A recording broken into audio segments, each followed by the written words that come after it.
अस्सलाम वालेकुम, मैं हूं अब्दुल हक। आप देख रहे हैं TSR TV। 3 माह, 6 माह, 9 माह, 12 माह अगर आपको स्कीम 4563 टाउन में ज़मीन किराए के लिए चाहिए तो आप फौरी तौर पर रब्ता करें मली डेवलपमेंट अथॉरिटी के डेपुटेशनिस्ट अफसरान के साथ। वो आपको ज़मीन किराए पे देंगे। ज़मीन किराए पे देने के बाद आप वहाँ पे झंडे लगाएं, बैनर लगाएं, बुकिंग ऑफिस खोलें, कोई मसला नहीं, क्योंकि ये अफसरान आपके साथ हैं, इलाके की पुलिस आपके साथ है। मुद्दत पूरी होने के बाद मली डेवलपमेंट अथॉरिटी का इंक्रोचमेंट का डिपार्टमेंट आपके पास आके आपकी डेवलपमेंट को ख़त्म कर देगा, आपकी बुकिंग ऑफिस को तोड़ देगा। तोड़ने के बाद एक प्रेस रिलीज जारी होती है कि आज हमने 100 एकड़ ज़मीन वागुजार करवाई, आज हमने 200 एकड़ ज़मीन वागुजार करवाई। ये हालत है मली डेवलपमेंट अथॉरिटी के डेपुटेशनिस्ट अफसरान की। इन्होंने तमाम record LDA, KDA, HDA, 7 development authority की इस किस्म की तमाम रिकॉर्ड जो करप्शन के थे वो रिकॉर्ड इन्होंने तोड़ दिए और इस किस्म की नई स्कीम इन्होंने मुतारिफ करवाई है मली डेवलपमेंट अथॉरिटी में। ये जो डेपुटेशनिस्ट हैं जो ये हरकतें कर रहे हैं, इनके में तकरीबन थोड़े से मेरे पास नाम है जो मैं आपके साथ शेयर कर लेता हूँ।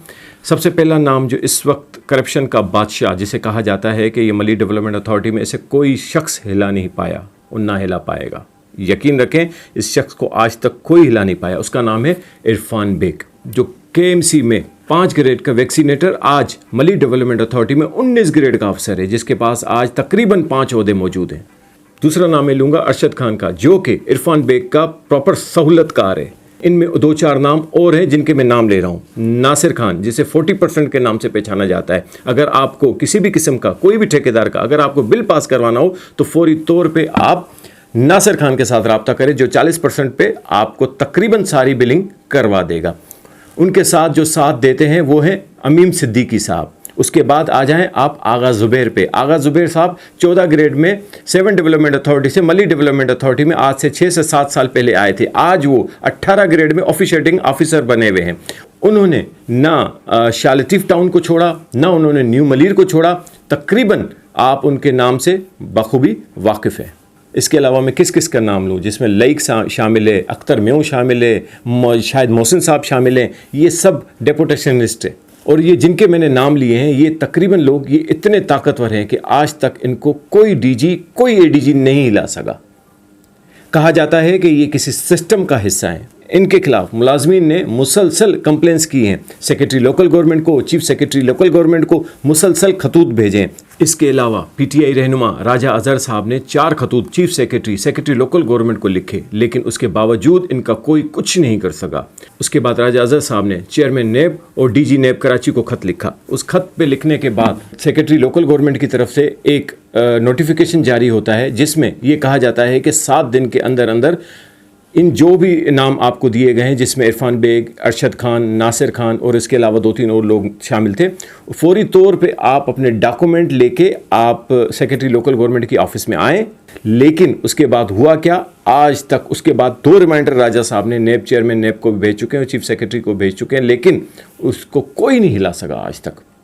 ये इतने ताकतवर शख्सियात हैं कि ये किसी सिस्टम का हिस्सा माना जाता है। कहा जाता है कि यूनुस मेमन साहब कहीं बाहर से ये सिस्टम चला रहे हैं। बिल्कुल अब महसूस होता है कि इसमें कोई सिस्टम है जो काम कर रहा है। इनकी करप्शन की दास्तान तो मैंने आपको सुना दी। अब मैं डेपुटेशन के हवाले से मैं आपको बताता हूँ, ये डेपुटेशनिस्ट इस वक्त कितने लोग मौजूद हैं। इस वक्त 31 से 32 लोग हैं मली डेवलपमेंट अथॉरिटी में जो डेपुटेशनिस्ट मौजूद हैं। 9 नवंबर को होने वाली हाई कोर्ट में हेयरिंग में इनका किसी किस्म का कोई फैसला नहीं हुआ। ये भी नहीं कहा गया कि आप डेपुटेशनिस्ट नहीं हैं और ये भी नहीं कहा गया कि आप डेपुटेशनिस्ट हैं।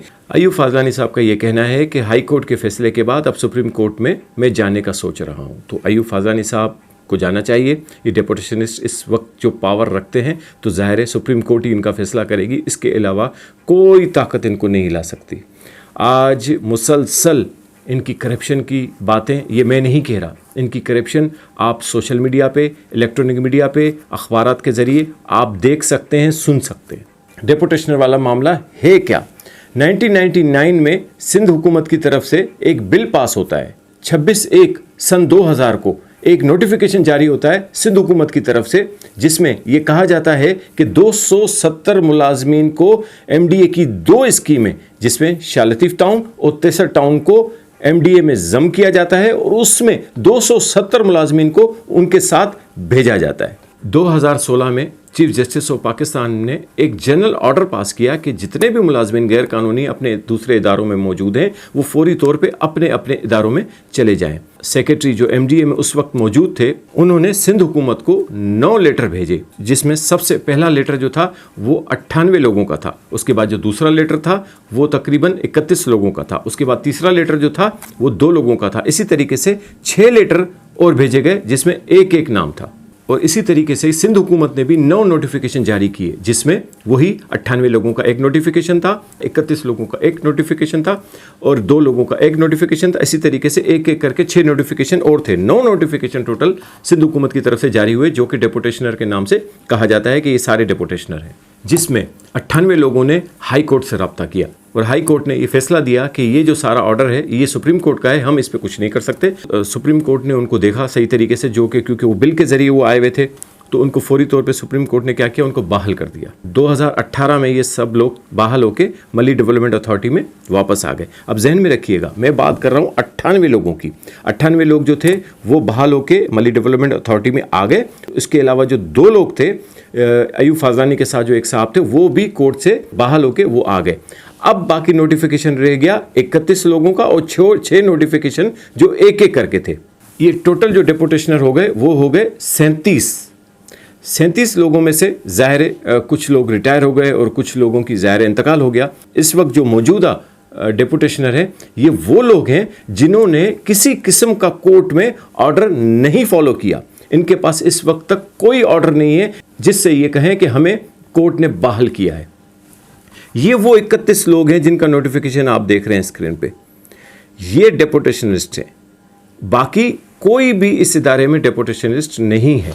ये वो डेपुटेशनिस्ट 31 लोग हैं जिन्होंने मली डेवलपमेंट अथॉरिटी में उधम मचाया। मैं सबका नाम नहीं लूँगा कि इसमें सारे ही लोग अफसरान हैं, ज़ाहिर है इसमें हर ग्रेड के बंदे हैं, ऑफिशियल भी हैं, ऑफिसर्स भी हैं, लेकिन ये जो चंद नाम मैंने आपसे लिए हैं, चंद नाम जो मैंने आपको लिए हैं, ये इन चंद लोगों ने मली डेवलपमेंट अथॉरिटी का सत्यानाश कर दिया है।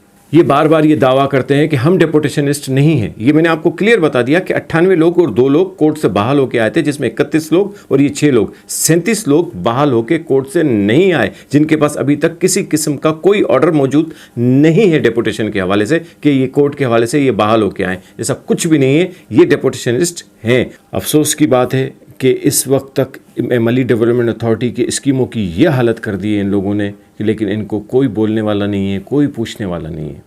उम्मीद की जा सकती है कि नैब कोई कार्रवाई करेगी या सुप्रीम कोर्ट के हिसाब से या सुप्रीम कोर्ट के हवाले से कोई बेहतर इकदाम होगा। बहरहाल मैंने आपको जो स्क्रीन पे तस्वीरें मैंने आपको दिखा दी हैं, कोशिश करें इन लोगों के साथ काम करने से अवॉइड करें। बेशक ये सरकारी मुलाजिम है, लेकिन इन लोगों पे इस वक्त एलिगेशंस हैं। ये एलिगेशंस मैंने नहीं लगाए, PTI के MPA राजा अजहर साहब ने सबूतों के साथ ये नैब को भेजे हुए और इनके अलावा कोर्टों में मुसलसल केसेस इनके चल रहे हैं। तो रिक्वेस्ट है चीफ सेक्रेटरी साहब से, सेक्रेटरी लोकल गवर्नमेंट से, DG MDA से जो इस वक्त मौजूद हैं कि भाई आप फौरी तौर पे कोई एक्शन अगर के ले सकते हैं तो आप ले लें, तो आप लोगों की बड़ी मेहरबानी होगी। क्योंकि ये इस वक्त एक एक दिन जो लूटमार हो रही है, करोड़ों रुपए की लूटमार हो रही है, रोज़ाना की बुनियाद पर लूटमार हो रही है। सुप्रीम कोर्ट ने इतने सख्त इक़दाम उठाए हुए हैं, उसके बावजूद लूटमार हो रही है। अपना ख्याल रखिएगा, फिर एक नए प्रोग्राम के साथ आपके पास हाजिर होंगे। अल्लाह निगहबान।